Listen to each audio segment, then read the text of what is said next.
मेरा नाम हुआ मदन राय,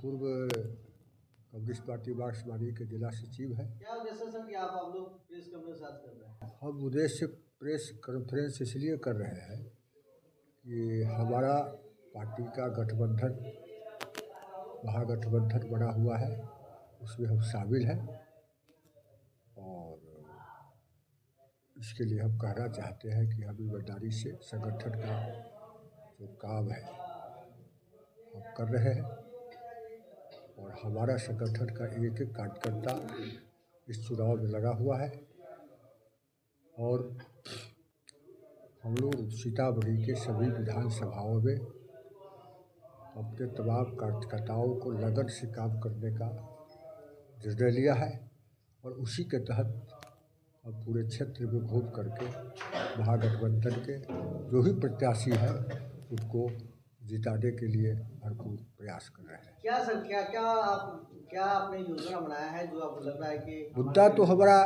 सबसे एक नंबर मुद्दा यह है कि बिहार में जो पलायन है, बिहार में जो बेरोजगारी है, बिहार में जो शिक्षा है वो बिल्कुल चौपट है। हमारे लोग बाहर जाते हैं, पिटा करके वहाँ से आते हैं, बीमार होकर आते हैं और 20 वर्षों से वे एनडीए की सरकार है, यहाँ आज तक कोई उद्योग धंधे लगे नहीं, बल्कि हमारे यहाँ जो चीनी मिल है वो बरसों से बंद है, कई चीनी मिलें बंद हैं और एक भी नया कोई उद्योग का निर्माण बिहार में नहीं हुआ, इसलिए पलायन बढ़ रहा है। और हमारा जो एजेंडा है वाली बात तो और भी लोग कर रहे हैं। जी तो हमारा जो एजेंडा है कि बिहार में जो पढ़े लिखे लोग हैं, जो नौकरी के लिए भटक रहे हैं, उसको उसको नौकरी देने का प्लान है और जो पढ़ा लिखा कम लोग हैं, जो बेरोजगार हैं, बाहर जाते हैं, उनको बिहार में रोज़गार देने का सवाल है। बिहार में नया नया फैक्ट्रियाँ खोलने की सवाल है और शिक्षा की व्यवस्था को दुरुस्त करना है। ये हमारा मुख्य कि पूरा बिहार में जो हवा है वो महागठबंधन के पक्ष में जो हम महसूस करते हैं। कई जिला में गए हैं, सीतामढ़ी में तो हर क्षेत्र में भी हम गए हैं। इस तरह की महिलाएं तो कह रही है हमें 10,000 रुपया मिला हुआ है हमको। देखिए वो तो ठगने का काम, वो तो लेंगे कल। हमको रोजगार चाहिए। 10,000 12,000 का महीना पर जो हमारे नौजवान हैं, पढ़े लिखे लोग हैं, वो 10,000 12,000 के महीना पर जो प्लान करते हैं उसको बिहार में रोजगार चाहिए। हमको 10,000 न मुफ्त में चाहिए और दूसरी बात अब रोज़गार करने के लिए दे रहे हैं तो ये सच्चाई है कि 10,000 रुपया में कोई रोज़गार हो नहीं सकता है। सारे गरीब लोगों को जिसको पैसा मिला, सारे लोगों को ख़त्म हो गया। कोई महाजन को दे दिया, कोई कुछ कर दिया, कोई खा गए, रोज़गार तो कोई कर नहीं गए, क्योंकि सरकार का मंशा नहीं है कि यहाँ के लोग को रोज़गार मिले, यहाँ के लोगों को पलायन रुके। अब तो किसानों को भी निधि जो है ज़्यादा कर दिया गया है, जो सहायता करना चाहिए उसकी भी दर बढ़ा दी है। क्या सहायता ज़्यादा कर दिया गया है?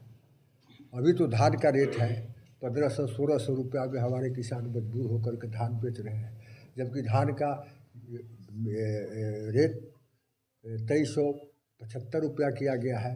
कहाँ उस रेट में सरकारी कहीं खरीद हो रहा है? हमारा सरकार बढ़ेगा तो तेजस्वी तो खुले तौर पर ऐलान करते हैं कि हम सरकार का जो रेट है एमएसपी उसके अलावे धान को हम 300 रुपया बोनस देंगे प्रति कुंटल, गेहूँ पर 400 रुपया प्रति कुंटल बोनस देंगे। ये सच्चाई है और यहाँ का जनता का उम्मीद है, क्योंकि तेजस्वी एक बार का मौका मिलता है और जो उनका योजना है, जो उनका डिमांड है, हमको विश्वास है, यहाँ के जनता को विश्वास है, यहाँ के आवाम को विश्वास है कि तेजस्वी यादव इसको पूरा करेंगे। इसलिए यहाँ के आम आवाम का ये विश्वास हो चुका है कि एक बार तेजस्वी को मौका मिलना चाहिए। जी सर, आप परिचय बताएं सर। मेरा नाम हुआ राजा प्रसाद चंद्रवंशी और हम किसी पार्टी से जुड़े नहीं हैं। हम किसान हैं और किसान का कृषक का काम करते हैं। आपको तो खुश होना चाहिए सर, बीजेपी पार्टी से आपके समाज के नेता कर्पूरी ठाकुर जी को भारत रत्न दिया गया। भारत रत्न नहीं, वो पहले वही लोग थे जो कर्पूरी जी को गाली देने का काम करते थे। कहते थे कि जे कर्पूरी ये आरक्षण कहाँ से आई, कर्पूरी का भद्दा भद्दा गाली, कर्पूरी का माँ बहन भी आई और रे कर्पूरी कर पूरा, और उठा छुड़ी ये कहते थे कि जो छोड़ गद्दी उठा छुड़ा, तो ये भद्दा भद्दा गाली आज वही लोग वोट के लिए भारत रत्न देने का काम किया है इस साजिश के तरह। तो हमरा यही कहना है। और आज तो कोई नेता नहीं उनके घर आवास पर गए और मोदी साहब आते ही उनके आवास पर गए। आवास पर वोट का सारा वोट पलायन के लिए वो वोट के लिए वो गए थे उनके दरवाजे पर। क्या लगता है सर, समाज आपके साथ पूरा साथ है आपके साथ?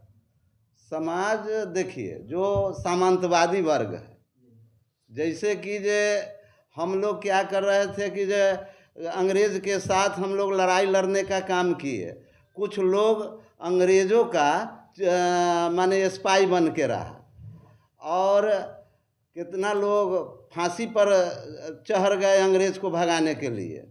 खुदीराम बोस हुए, लाला लाजपत राय हुए, बटकेश्वर दत्त हुए, ऐसे ऐसे बहुत महापुरुष लोग थे, और उनको फांसी पर चढ़ते गए।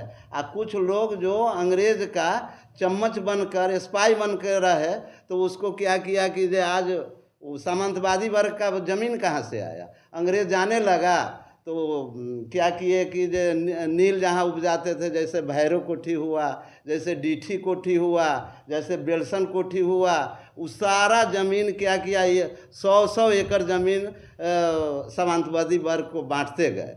इसीलिए हम लोग जो अंग्रेज़ का लड़ाई लड़े, सो हम लोग माने आज किसान का किसान रह गए, गरीब का गरीब रह गए, और वो लोग ज़मींदार रह गए। जो हम लोग का वही आदमी कुचलने का काम किया और कुचलने का काम किया। लेकिन कर्पूरी जी इसका लड़ाई बहुत लड़े। हम लोग भी कर्पूरी जी का वंशज है। कर्पूरी जी लड़ाई लड़े, इसके बाद लालू जी उस लड़ाई को लड़े, और हम लोग को विश्वास हुआ कि जो इस लड़ाई को क्या किए कि जो लालू जी आगे बढ़ाए। और हम लोग उस आरक्षण के तहत हमारा लड़का क्या किया है कि जो कुछ सर्विस में गया है, वो भी सरकार आई है, तो वो आरक्षण को क्या किया है कि जो हम लोग अति पिछड़ा वर्ग 27% 27% आरक्षण दिया 113 जाति में, और उन्होंने उस सबको 4 जाति में क्या किया कि जो 10% आरक्षण दिया। उसमें चालबाजी किया। जे हम लोग का महिला पढ़ा हुआ नहीं है, हम लोग का गरीब का महिला पढ़ा हुआ नहीं है, पढ़ा लिखा महिला है, वही वर्ग का महिला पढ़ा लिखा हुआ।